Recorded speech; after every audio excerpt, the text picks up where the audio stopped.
बिस्मिल्लाहिर्रहमानिर्रहीम। इय्याक नअबुदु व इय्याक नस्तईन। मेरे पाकिस्तानियों, जब तक ये पैगाम आप तक पहुँचेगा, मुझे ये अरेस्ट कर चुके होंगे और मैं जेल में होऊंगा, तो मेरी आपसे सिर्फ एक ही रिक्वेस्ट है, अपील है कि आपने घरों में चुप करके नहीं बैठना।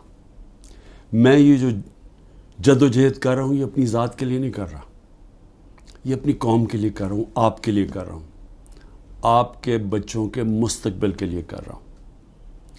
अगर आप अपने हकूक़ के लिए नहीं खड़े होंगे, आप ग़ुलामों की ज़िंदगी गुजारेंगे, और ग़ुलामों की कोई ज़िंदगी नहीं होती।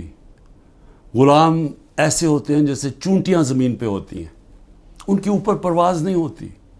और ये बड़ी ख्वाब का नाम था पाकिस्तान, नारा था ला इलाहा इल्लल्लाह। पाकिस्तान का मतलब क्या कि हम कोई इंसान के सामने नहीं झुकते।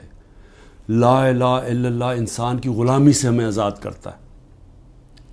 और हमारे नबी सल्लल्लाहु अलैहि वसल्लम ने अपनी मदीना की रियासत में सबसे पहले इंसानों को आज़ाद किया था अदल और इंसाफ दे के। ये है जंग इंसाफ की, आपके हकूक़ की, आपकी आज़ादी की। और कभी भी याद रखें, कोई आज़ादी प्लेट में रख के नहीं देता। जिस तरह मैं कहता हूँ, जंजीरें गिरती नहीं हैं, तोड़नी पड़ती हैं। पुरअमन एहतजाज आपने करते रहना है जब तक कि आपको आपका हक नहीं मिलता।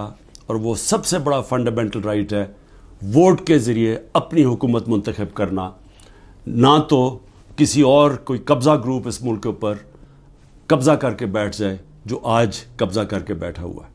शुक्रिया।